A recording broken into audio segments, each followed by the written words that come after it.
All right. So, apologize for the semester getting off to a little bit of a different start. Um, if you showed up on Monday and didn't know class was canceled, probably the first time to kind of mention I will use Canvas to post announcements and things like that. I don't expect any future classes to be canceled. But if there's something where, I extend the due date on an assignment or, maybe you push the exam date up a class or something, those will be kind of made. I'll always put announcements on Canvas and try to convey information. Even if I say it in class, kind of that type of information also post kind of accompanying Canvas announcements, right? So the only thing I really wanted you to do, hopefully, once you kind of got into Canvas, you realize all you want to do is kind of look through those day one slides, kind of go through the summarization of the syllabus and kind of maybe think of any questions. So I'll go through some of the basics still very quickly today, and then we'll kind of jump into a little bit of material. So along the way, kind of if you had questions going into it, once I get to that topic, feel free to ask those questions. But we'll kind of start out, going a little bit over the syllabus, but quicker than I generally would. Okay. So my name is Professor Landon. This is ECON 221 Business Stats. So hopefully you're all in the right spot. I've been here for 7 years now, so I taught stats every semester. So I like to think I've got it in the place that I like right now. If you put the effort into this class, it's not the easiest. Like the material is kind of tough, but I think if you put the effort in, like you probably get the grade that you would desire. Maybe not, the ideal grade. Everyone's not going to get an A, right? But I think I think I have it structured so that if you put some effort in, you use me as a resource, kind of ask questions along the way. I think it's manageable, right? So what are we going to need? So one of the first things that I kind of had in that to-do list for you to do really were 2 major things. So one was we're going to use iClickers, so getting those registered. I'll talk about that a little more in a second. But then also we're going to use this online homework platform through McGraw-Hill. So you need an access code to the 4th edition of the book. I would suggest if you click on this link, right, or you click on, I'll show it to you on Canvas. Let's go to our section, just so make sure I put it in both. You'll see what looks like an assignment currently up there. It's not for any points, so there's no points attached to this. I'll put these up along the way. They'll just be additional practice. They're called like Smart Book. It basically kind of walks you through the material that we're going to cover. So we obviously haven't covered any material yet. So I would put this up. You can kind of go through it. It kind of asks you questions. You can kind of see what the correct answers are. You can go through it very quickly. You don't have to do this. It's not worth any points. It's just an additional study material that comes with that online homework platform. So I make it available to you. All right. Later this afternoon, you'll see the first Connect assignment get posted, right? So if you want to click on this link or click on that first homework, it will also send you to where you can then buy the access code and register for that McGraw-Hill Connect. You can do a 2-week free trial, I believe. And then once you buy it later on, it syncs them up as long as you make sure you're using the same email address, which you should be using your Ball State email address. If you don't, I've had the occasional problem where I can't sync grades up. It's not the biggest deal. I can do it manually, but it's a headache for me and for you because you don't get to see your grades as quick. So use your Ball State email address when you're kind of registering for that. And you will need that access code. You can also access this section by clicking on the link that I have here in those David slides. Okay. Has anybody used Connect in other classes before? Few. Yeah. So it's not. It's also should have an e-version of the book, so you can kind of have this PDF. If you really want a physical copy of the book, I wouldn't necessarily suggest that you need it for any reason. But if you want one, right, I would go on and get an old edition, like look for the 2nd or 3rd edition. You can probably find a used one for, I don't know, $20 as opposed to, I don't even know how much a new version of the new edition is, right? And the old editions they're the same thing. They make these new editions to make money. It's really the same edition with a little bit, some small changes. So you'll still have really the same content if you get one of the older versions of this book, but for the access code, it's kind of linked up to whatever the newest edition is. So make sure you're getting access code for that 4th edition. Okay. Any questions on that before we keep moving here? All right. I'll also at the very beginning of every week, this week's a little bit different, but I'll generally either on Sunday or Monday mornings prior to class, I'll put up the week-long week amount of slides, right? So week 1 slides, week 2 slides. It'll be all the slides that we're going to try to cover that week. Okay? Now, the ones that I post, other than the first week, are going to be skeleton versions. This first week, they're complete because I I don't know, we're not doing do a whole lot of additional stuff on the board. But moving forward, the skeleton slides will have blank slides open for stuff that we're going to do on the board. I'll maybe leave some things out so that you don't like know the answers ahead of time. And then at the end of the week, I'll post the completed version as well, right? Now, the completed version isn't going to have anything that we do up here on the board. So still showing up in class, taking notes on anything that I'm kind of doing outside of the slides would probably be a very, good practice. I'm probably doing it for a reason. And then every class, you can kind of see at the beginning, I started this Zoom and start recording. I just figure, I started doing this during all the craziness, and I think it's just a good added resource. The recordings are not going to be perfect substitutes for class. All you're going to get is whatever's up on the screen and the audio of me moving around the room, right? So the audio is not going to be perfect. I'm not going to try to make it perfect.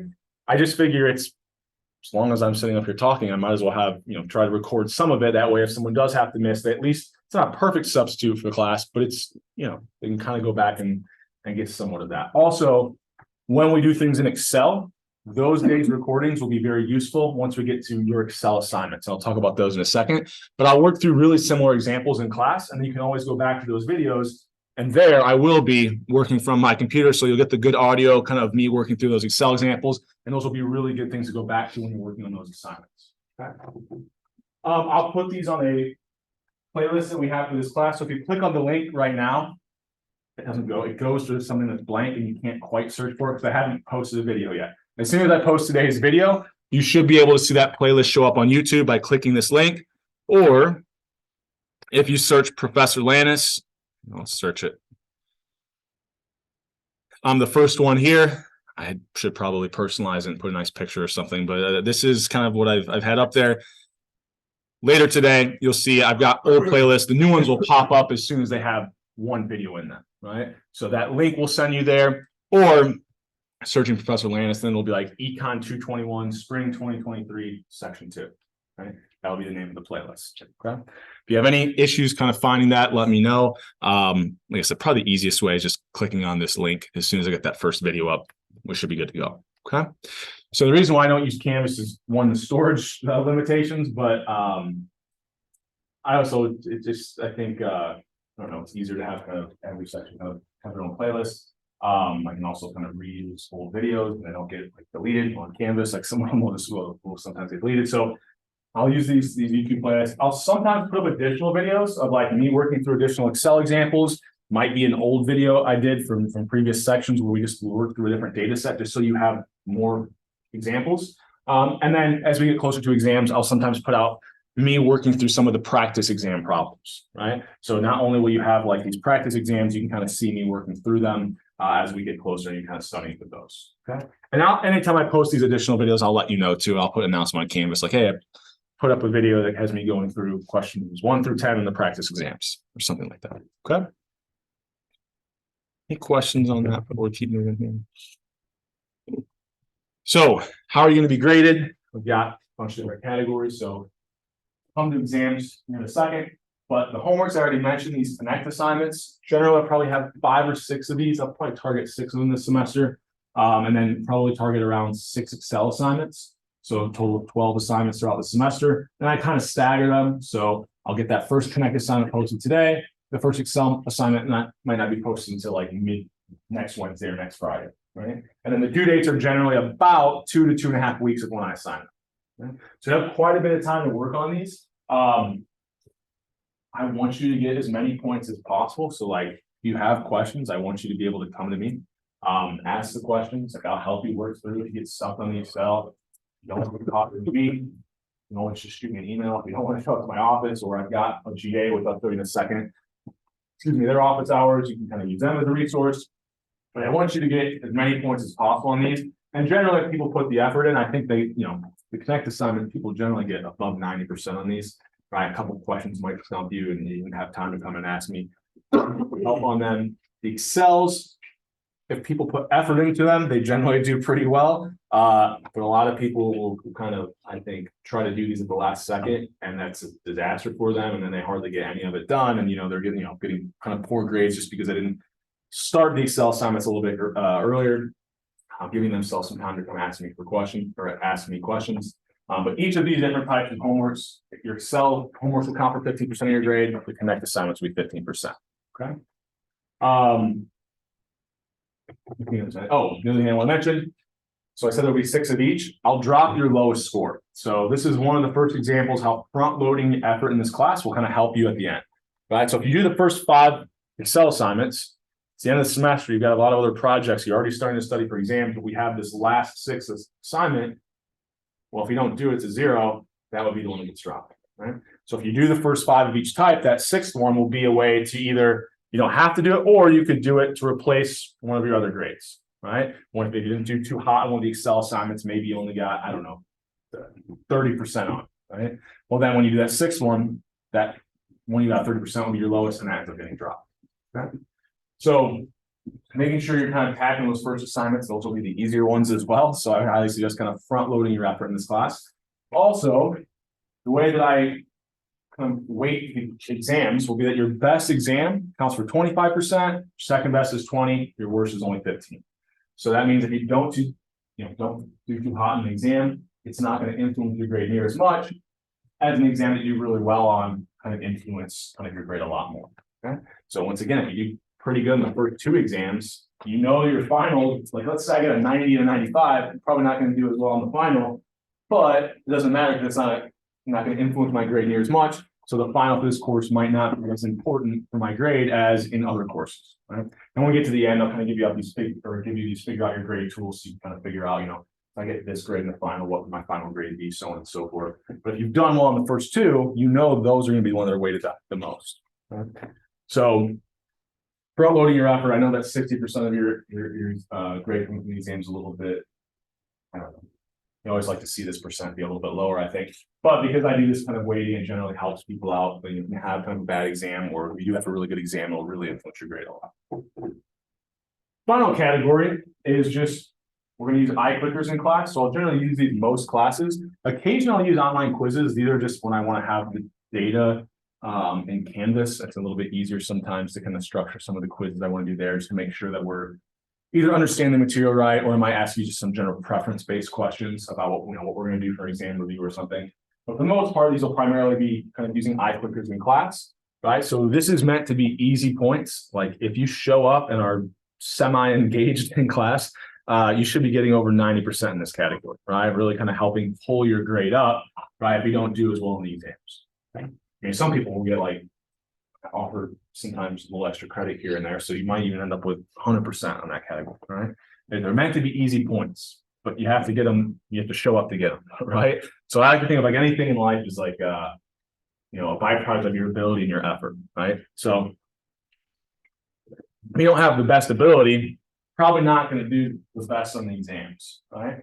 But if you put in time and effort into the homeworks, using me as a resource, so even if you don't have a perfect understanding, I can kind of help you kind of work through some of these. You show up, you're engaged in class, you can get a lot of effort points in these iClicker and homework categories, right? And really kind of help boost your grade up, even if you don't do as well in exams. Okay? So showing up is important. Right? So it's for those iClickers, I will need you, so you can use the app or you can use a physical version. You guys use some iClickers, I'm sure, in other classes before, quite a few of you. So you'll need to get an iClicker account. I think I've got a link here where you would kind of log in or create your account. Under your iClicker profile, I need you to register your physical remote if you have a physical remote under your iClicker account, as well as on Canvas. And this kind of has a help, like once you get that profile set up, how to kind of register your remotes on the iClicker account. And then on Canvas, there's an iClicker registration down here. Now, if you're just using the app on your phone, you can do that. If you have an old version or a physical version of iClicker, by all means, go ahead and use that. If you don't have one, you want to purchase the app, you set up on your phone. You only have to register on your iClicker account. You don't have to register your app on Canvas. That's only if you have a physical version. Okay. Any questions? Also, I would suggest just on that, using your Ball State email address would be another good idea. I haven't had any issues with that, but I can imagine that maybe some could arise if you're not using your Ball State email address. There was something else I wanted to mention. Oh, I don't care what you do, it's whatever's best for you. But I would mention this, one nice thing about doing the app on your phone is I doubt any of you are gonna forget to bring your phone to class. And like, I have people forget that I click all the time, so it's like, I think, that's another fail-safe way, like, you're probably not gonna forget your phone, so you're not gonna forget your iClicker if you have the app. But once again, it's up to you. If you have an old physical version, I don't want you to have to go out and buy the app, just use the old physical version of it. All right, so what else do we have here? So I already kind of mentioned for that Connect platform, you can select that first smart book that's already up there on Canvas, or you can click on that link that was in the earlier slides, get registered. Once again, using your Ball State email address, I already mentioned this. Another thing I wanted to mention briefly, and I like to try to throw some good memes. These aren't necessarily my best, but I'll bring some better ones along the way. So these Excel assignments, I know you're not going to like. I know that they're hard, but I do them for a reason, right? So I'll start out, and we'll look at Excel a little bit today. I'm going to assume that you don't know anything about Excel. I'm going to assume you've never opened it up, right? Like, then that's the general, I don't know. You're supposed to learn it in some ISIM class that I'm told you don't learn it at all. So I'm going to start out assuming you know nothing. And then basically one of the goals of this class is that I have for you guys is to data manage in Excel. Moving forward, you might have to use other statistical programs, but for this class, we're just going to introduce in Excel and kind of see the power of Excel, right? I also know that this is going to be useful because I'm on the advisory board for the econ department, and a lot of the alumni that are on that board who reach back out and do have internship opportunities all say if they can see any type of Excel proficiency, if you have any type of familiarity with that, I might even introduce you to a little bit of R towards the end of the semester. That's something I generally haven't done in the past, but I think I'm going to try to do that towards the end of the semester. Just showing you how these data management kind of programs work is a very useful skill and also something good to have on your resume.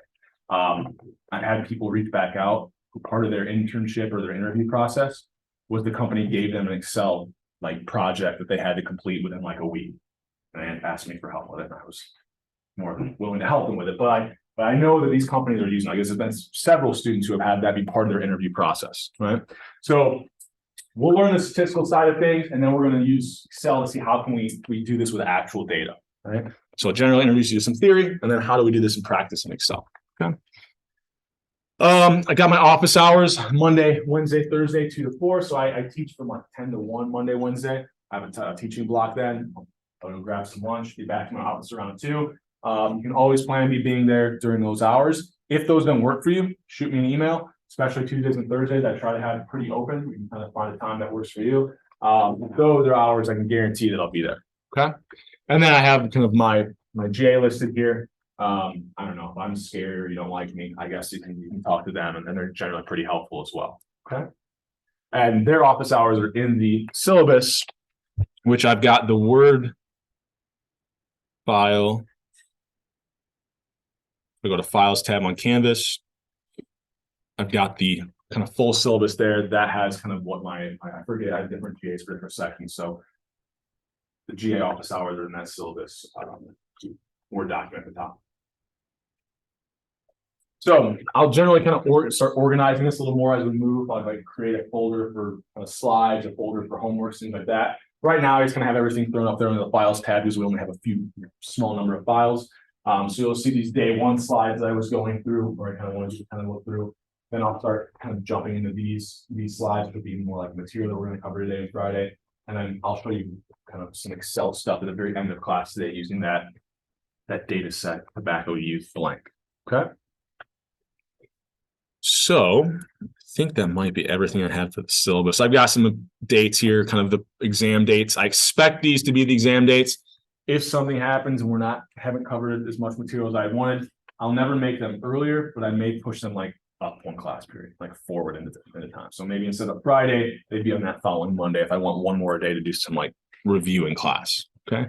But pretty good chance they're going to be on these dates. I'm just mentioning that there is some flexibility there. Right. So the way I like to teach this class is have it be flexible so that we can kind of move quicker for understand material pretty easily. The iClickers kind of help me understand how well people are kind of giving the material as we work through some problems in class. And then kind of adjust things as we go. So I like it to be kind of can make some adjustments on the fly. So the things that I really kind of make sure you get done by the end of the week: get your iClicker registered in both locations if it's a physical version, or just kind of make sure you're registered or you have the app. Make sure you get registered for McGraw-Hill. I can't remember if I mentioned this as I was discussing, but there is that 2-week free trial if you just want to kind of get on and get that initially, and then kind of purchase it down the road. Okay. Any questions over anything kind of syllabus related? We're going to kind of then kind of jump into that week 1 slides. I think it's like slide 8 or 9, it's a little bit way down. The syllabus stuff. Any questions related to anything with the syllabus before jumping in? You good? All right, so we will talk a little bit about data sets here today. And I'll kind of set the class up and what we're thinking about. So this is business statistics. I probably teach it a little bit less businessy than some might like. I think of it more as like an applied statistics. So I use a lot of business related examples, finance data, labor statistics, but I also use things like these surveys. So this NLSY, there's like following 12,000 people from 1979 to today and asking them questions like every year, every couple years. Things about like mental health, behavioral stuff, income, education levels, which is a little bit more not businessy, but like more like sociological stuff, right? But a lot of sociological issues can be used by businesses to kind of optimize their decisions. So I think of this more as like, yeah, it's a business stats, but probably applied stats too. We'll get some stuff that's outside the world of business that I think is interesting. Okay. So when we're looking at a data set, right, and we're going to be working with a lot of data sets throughout this semester. When you think about it as every row, we're going to call an observation. Now, you'll see the word maybe if you're Googling health files, maybe they call them elements, or the stats department would probably call it an element. But anyone in this building, I'm guessing they're going to use the terminology of an observation, right? So every single row here, our observations are people. Right? I've got some old Cubs roster data, right? Now, I won't use a lot of sports data because I know it's not everybody's thing. It's just quick, nice, and easy to get. And every observation, I was collecting information on 3 different things: that player's name, position, and salary. Well, this could be a company's data set, right? It could just be the employee name, employee's position at the company, and the salary they're making, right? It doesn't matter if it's Chicago Cubs roster, it could be any company, right? So for every observation, I'm collecting information on 3 different variables, right? So these columns represent variables or something that we're collecting information on for every single observation. Every single person, we're recording what their position was and what their salary is, right? So you think about our rows are observations, our columns are variables, okay? And then we're going to use these variables to kind of come up with different statistics to tell us something about, where the middle point of the data is, maybe if it's skewed, and a bunch of other things. Okay. So what are some types of data that we're going to be looking at, or what are some types of variables? So we've got 2 main categories. So just another way to think about them up here, just kind of keep them organized, is I've got qualitative and quantitative variables. So I don't know, for me, it's easier to remember like quant is like quantum physics. These are basically numerical values or numbers, right? Quantitative variables will be numbers. Qualitative variables are going to be names, right? Text. Okay. So it might be something like if I've got a used car data set, I'm collecting information on this variable color of the car, blue, red, green, right? These are not numerical values. These are just some characteristics of the data or of the observations. Right? So these will be qualitative variables or non-numbers. Right?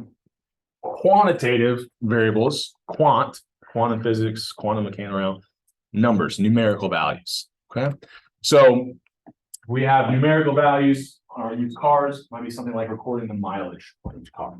Right. So qualitative versus quantitative variables. It shouldn't be too bad. So we'll kind of see maybe even after the examples I give.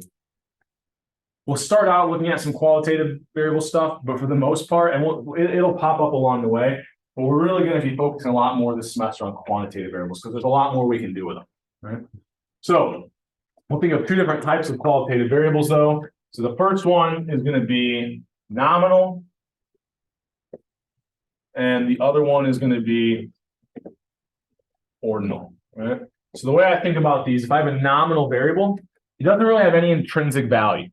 It doesn't allow me to order or rank the variables based off that response. So you got to think about if I like hair color, gender, the position, the baseball position that we looked at that earlier data set.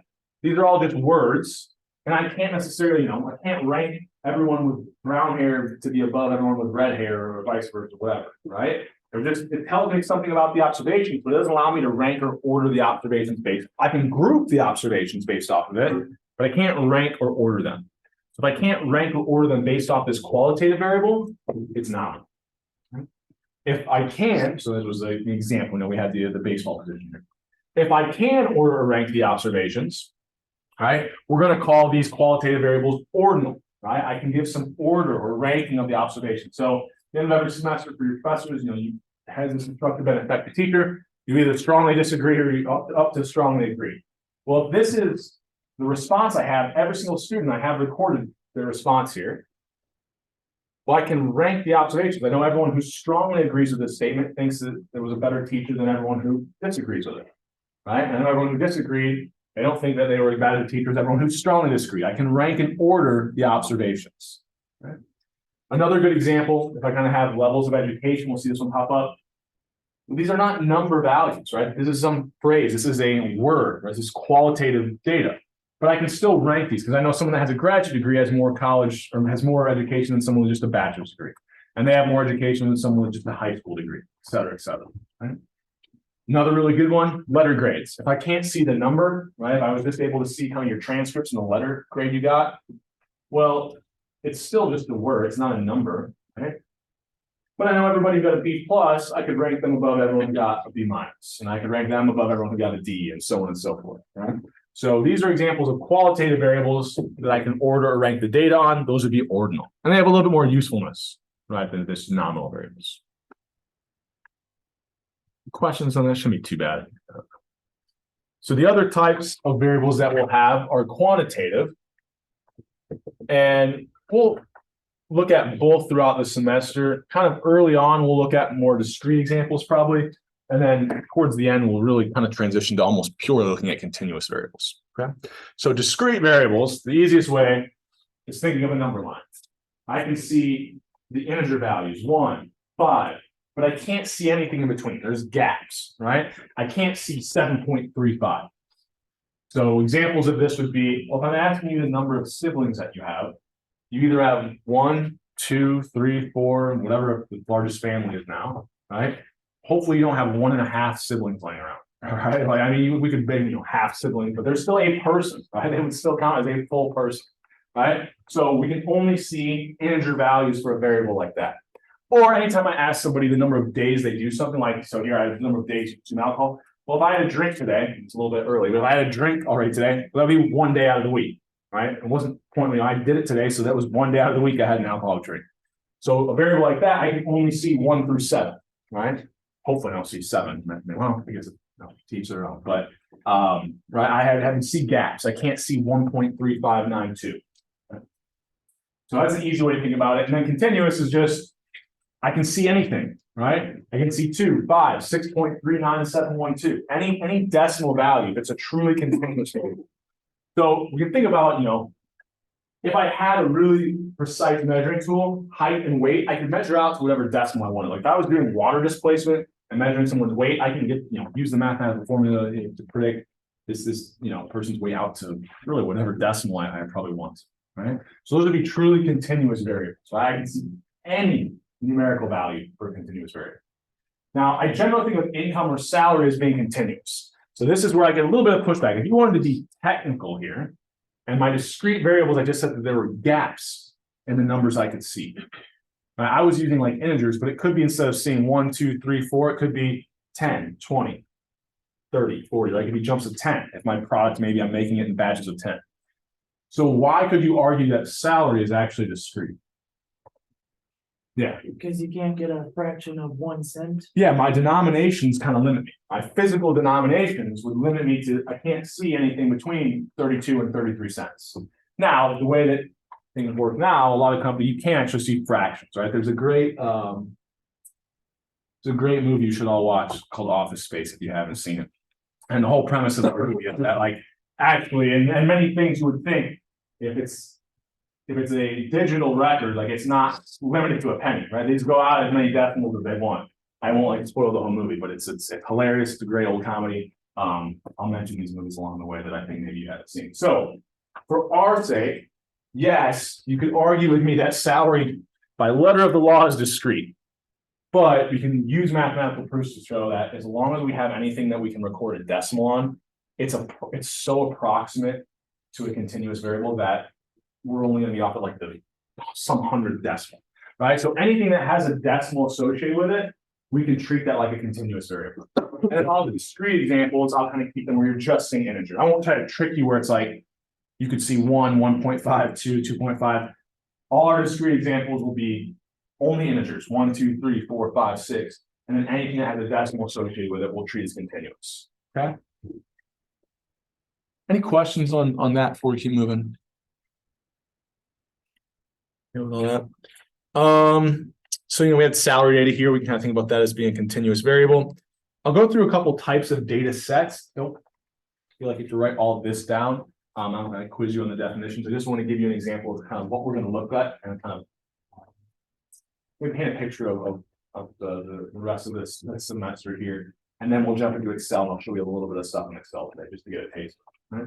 So we've got these 3 different types. Instead of going through each one, I'll show you actual examples, right? So cross-sectional data is when we're collecting data on several subjects, so several different countries at one point in time. So cross-sectional, it's like a snapshot, a cross-section of the data, right? So I've got all these different subjects or countries in the year 2011, that would be cross-section.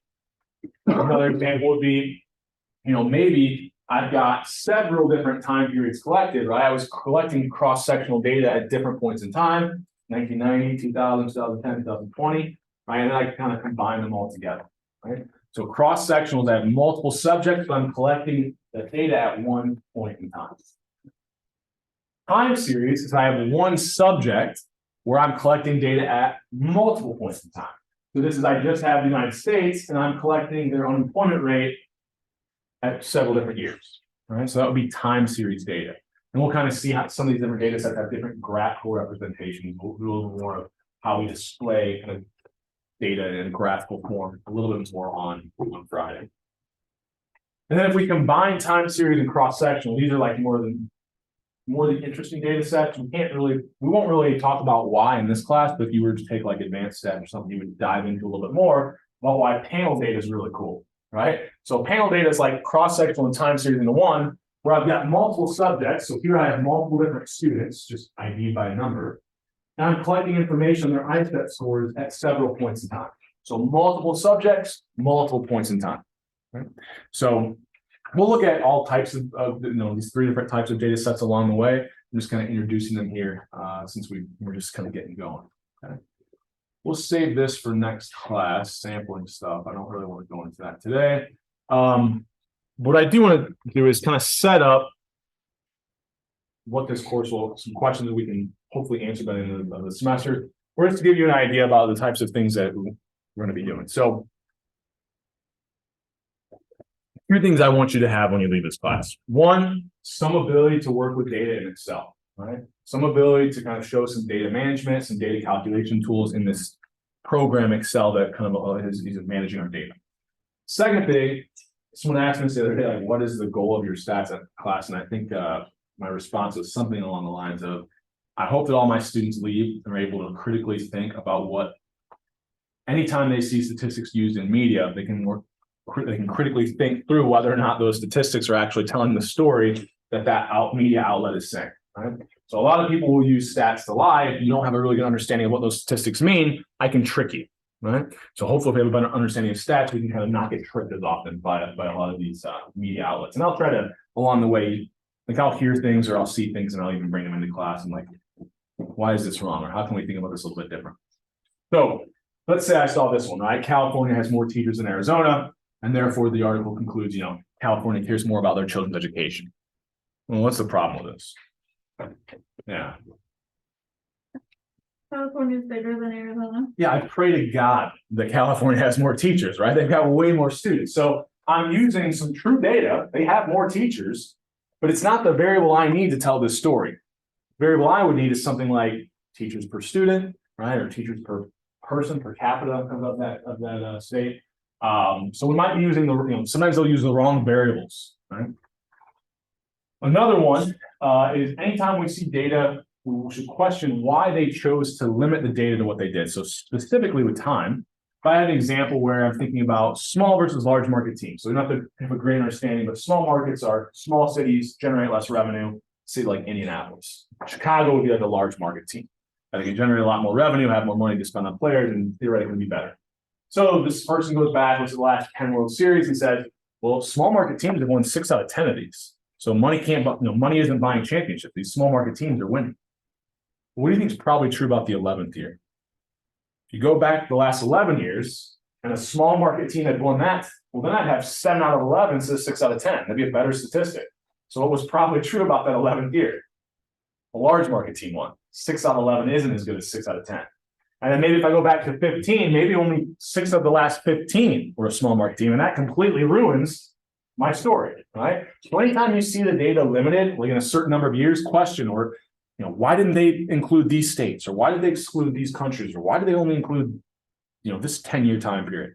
It's probably because they go out further, it doesn't kind of line up with what they want, right?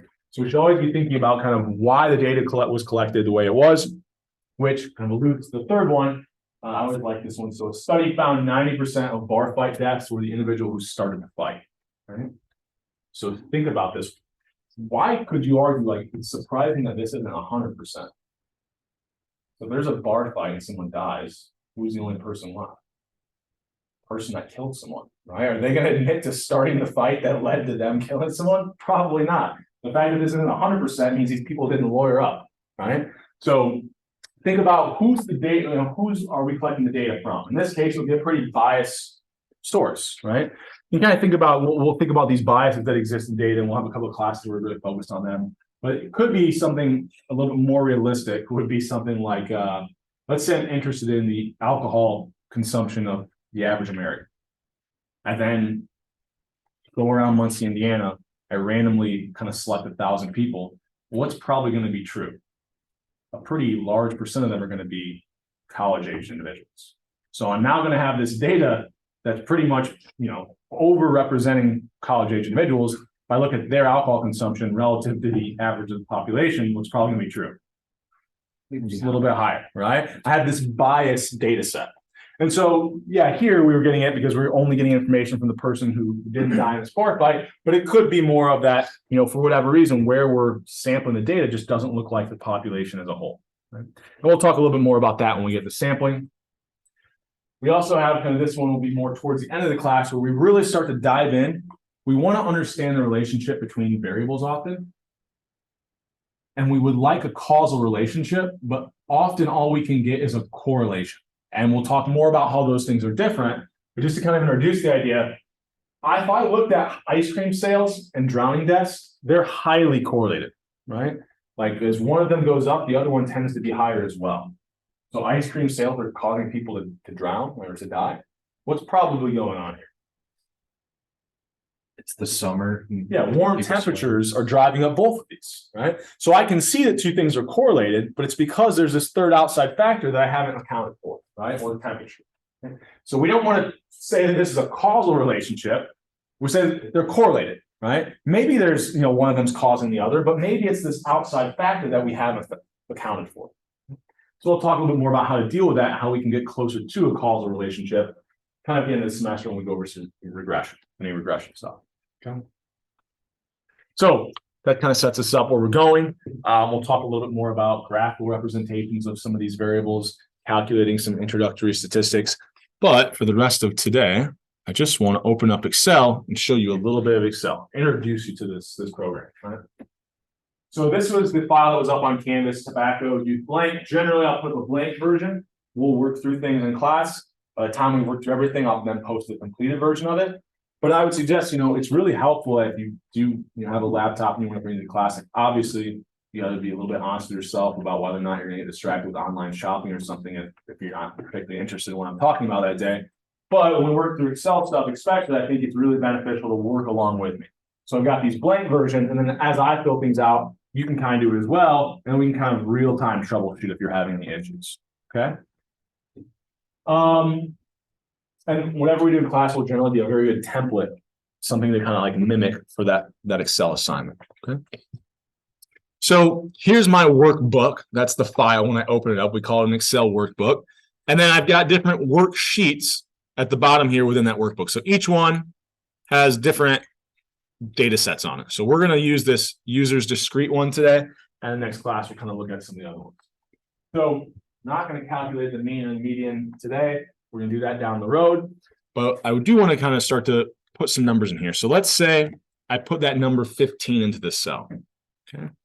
Hit enter. In Excel, the way that we will reference every one of these blocks is by the column and the row. So this would have a cell reference of P1, all right? It's in column P in the very first row. So we can use these cell references, and I can come down here and put, so I start out with an equal sign, which tells Excel, I need you to use cell references, a built-in function, or do some math for me. Anytime I put an equal sign in a cell started out with that, it tells Excel, okay, I'm going to either use some cell references that I want you to do something with, I'm going to use a built-in function, or I'm going to have you do some math for me. I'll show you a couple examples here in a second. Excuse me. So I could type in P1, and it's going to put whatever value is in cell P1, it's going to display it now down here in what? Q4. So if I hit enter here, I should see 15. Right. Now, what I might want to do is also then say, okay, I actually just want to take whatever that mean is and multiply it by 2. So the way that you use Excel to do math, once you have that equal sign, just like you would enter into a calculator, it's just that instead of typing in 15, you're using this cell reference. Right? Now, this kind of helps us if we start to get some pretty crazy decimals. I don't have to like worry about, well, what data do I round at on my calculator? In Excel, it just keeps that number out to whatever decimal we want. Right? So it makes it a little bit more useful that way. But also, if I have it set up like this, instead of, if let's say I used that value of 15 in like 20 different spots. Well, if I then say, okay, actually the mean is updated, it's not 15 anymore, it's 20, I'd have to go into every single cell and update 15 to 20. But if I use cell references, all I have to do is go back to the very first cell, change the number, it's 20, and it will update every single cell where I was using that reference. Instead of using 15, it'll now use that new value. So we'll kind of use these cell references because it prevents us from having to go back in and do a lot of work over and over again. I'll kind of also show you how copying them allows us to maybe do things that would have taken a lot longer to do by hand in a very short amount of time in Excel. But we will start using these these cell references in Excel. Okay. Any questions on that? Okay. Now you can simply do math too. Like if I did equals 10 plus 12, will do math like that for me as well. I honestly, a lot of the times, if I can't do the math in my head, I'll just open Excel up during class and do the calculation that way. But this is a kind of a nice tool. So the other thing I want to show you is if I start with an equal sign, so the other thing we can do is use built-in functions. Right?